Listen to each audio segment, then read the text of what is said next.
To me, simple and slow living is about finding your truth and living according to that truth, as opposed to getting caught up in the blueprints of what we think other people want for us. Sometimes we're not even sure of what we want because we're moving so quickly through life and we're living according to the tracks or the plans other people have set before us. We forget to slow down and think for ourselves and decide, what do I want? I know I've fallen into that trap many times, but I've tried to slow down, make my life a little bit more simple, and that's made a huge difference in my connection with myself and in my path in life. But take it from someone who's struggled with this, sometimes it isn't easy to slow down. It's a nice concept, but how do we put it into practice? So today I want to share 8 ways to simplify and to slow down.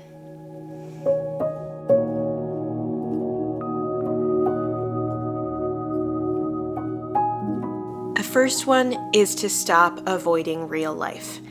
And let me explain to you more tangibly what I mean by this. Basically, in modern society, I think a lot of us tend to use a variety of strategies to distract ourselves. We consume media, we engage in social media. And so one strategy I've tried to implement just a bit more is to reduce my consumption of story or content-driven media. So basically what I mean by this is to create a little bit more space regularly in your day for either silence, just really having no media present, or not engaging in content that leads you to think certain thoughts or a story that you need to follow. Basically, I kind of have this theory that a lot of us spend our lives on autopilot where we're doing things and we're engaging with content at the same time, so much so that we forget to find that balance in the middle where we're doing things and then we have time to process what we're doing and evaluate how we're doing and think about how we want to change or grow. Basically, I've been trying to leave a little bit more space for just plain processing in my day, because that's actually where a lot of learning happens, is in processing in the brain. And if we don't give our brains the space to do that, we don't tend to grow. Basically, I think we use a lot of the story-driven media to engage our minds so we don't have to deal with the bigger picture issues in our lives. And while, sure, I love a good podcast, don't get me wrong, I also think we just need some space held for actually facing our lives and our days and not just avoiding it. A second strategy is to engage in activities that aren't productive, but that you do find either enjoyment in or meaning in. Basically, to explain what I mean by this, I think there's a good example that Gretchen Rubin talked about in a reel she created, where she basically discussed how she had this friend in law school who was super high achieving, got this high status clerkship with the Court of Appeals, but he often felt guilty because he loved video games and regularly played them. He would often remark to me that he felt guilty about all the time that he was wasting by playing video games when he should have been working. He was married and his wife was a writer, and as it happened, she went into interview for a job at a video game company because video game companies often hire writers to write scripts for them. And during the course of the interview, she mentioned how much her husband loved video games and how he had so many ideas about it. And they said, hey, that sounds interesting. Send him in. We'd love to talk to him.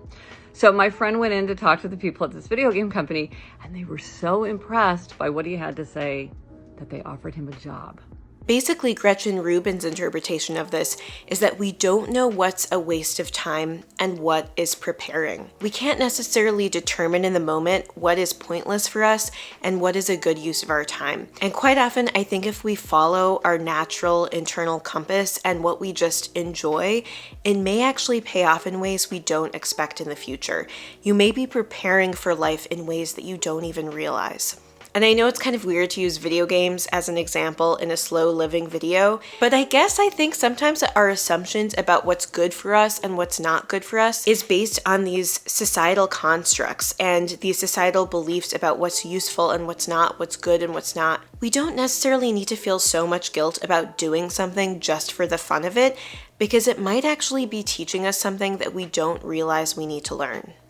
A third strategy is to quit something. And I think this one applies especially to those of you who are just overbooked and don't have the time of day to do what you enjoy or to slow down. If that's you, you probably know it's you. I think what it comes down to is looking at your life and figuring out, what do I enjoy the least? What am I doing because I think someone else wants me to do it, but I don't really want to do it. Now, what's hard about this is sometimes it's not that clear. Sometimes everything we're doing is meaningful to us in some way or is useful to us in some way, but that's where we do need to actually spend the time reflecting and figure out what is more important to me and what is less important to me. Because if we don't have extra space to explore new interests, to just process our lives and to evaluate if we're on the right path, we won't be living according to our own truth. We won't be able to slow down and enjoy life. I don't want to live my life where I only enjoy vacations or I only enjoy the big memorable moments. I want to enjoy life because I enjoy the day to day and because I find meaning in how I'm spending my time. A fourth tip is to eliminate excess belongings in your home and find enjoyment in enough. And I think part of this too is once you've decluttered, to really try to engage in gratitude and to pay attention to the belongings that you have that you do enjoy and to savor the experience, appreciate what you have. Because when you spend more time enjoying what you have, I feel like there's less of an urge to collect more. And overall, having less stuff really does reduce stress. There's even research to support that idea. And I think the less we have this sort of scarcity mindset where we feel like we need to put energy into collecting and to get everything we could possibly need. Because in the long run, having every single gadget might actually make life harder. You can then say yes to more things because you have more time and space and energy to engage in activities other than cleaning and tidying. A fifth strategy is to meditate. And I know this one sounds a little cliche, we've heard it before, but there's a lot of research to support the idea that meditation has a lot of health benefits, including mental health benefits. I think historically I was that person who was overcommitted, had too much stuff, was always kind of in a hurry. I always had this low-grade stress at all times where it never fully let up. Like even when I was supposedly relaxing, I wasn't really relaxing. So much of my day was just flitting through my head. What do I need to do? What haven't I gotten done? What do I need to worry about? What in my home do I need to deal with? And I didn't have the time to really slow down and enjoy myself. And I think what meditation does is that it forces you to be mindful and in the moment and just calm your nervous system. It helps you center yourself, and I think it gives more space for what I talked about at the beginning of this video, that space for finding your truth and what's important to you in a non-judgmental way, not being determined by what other people think or what you think other people's expectations of you are, but really having the space to process and to be in the moment with yourself and to find that sense of direction for yourself. But if you're someone like me who did chronically deal with low-grade anxiety or stress, I struggled to find a way to actually fit in meditation into my days and to make it happen. And in a way that was easy, that was enjoyable, that I looked forward to. It just didn't happen for me, even though I tried many, many times. And so that's actually where the sponsor of today's video fits in, because Aura, the app, was that solution for me. I was somebody who liked the idea of meditation, but couldn't really integrate it into my days. And now I've turned into somebody who regularly integrates even just a little bit of meditation into my days and my week. And what I'm doing this upcoming month is a 30-day meditation challenge where I'm going to try to do a little meditation every single day. I've tried this before and I've failed in the past, but now I've been more consistently meditating thanks to Aura. And so I'd encourage you to try it out and to do the same along with me if you're at all interested. Aura is a new mindfulness and sleep app that won the Best of Apple award and is used by over 7 million people. It's this all-in-one app for your well-being and sleep. It has thousands of meditations, stories, and so many more different things like CBT, life coaching, breath work, and even spirituality. Its content is created by hundreds of expert coaches and therapists around the world. I also think that Aura thought about a lot of things that makes the experience of using the app so much more appealing and user-friendly and doable. Like they have really nice transitions between meditations if you want to go from one meditation to another. You can even pick what kind of accent the person has that you're listening to. And there's such a range of types of content that you can find what really feels right for you. And also what's great is you can get started today for free using the link at the top of my description box below. The first 500 people get a free trial plus exclusive 25% off. This opportunity may go fast, so I'd encourage you to just go ahead and sign up if you're thinking about it. It's free to start off with, and then you can check it out for yourself and see what you think, but I think you'll be pleased. Anyway, thanks to Aura for sponsoring this video and for supporting the channel. A sixth practical tip for slowing down and simplifying is to integrate tidying regularly into your day. I think it's when the clutter and the mess builds up that it really starts to mess with us. When it becomes overwhelming, it's hard to tackle it. And then just that bit of background chaos in your home can create stress that makes life more difficult for you.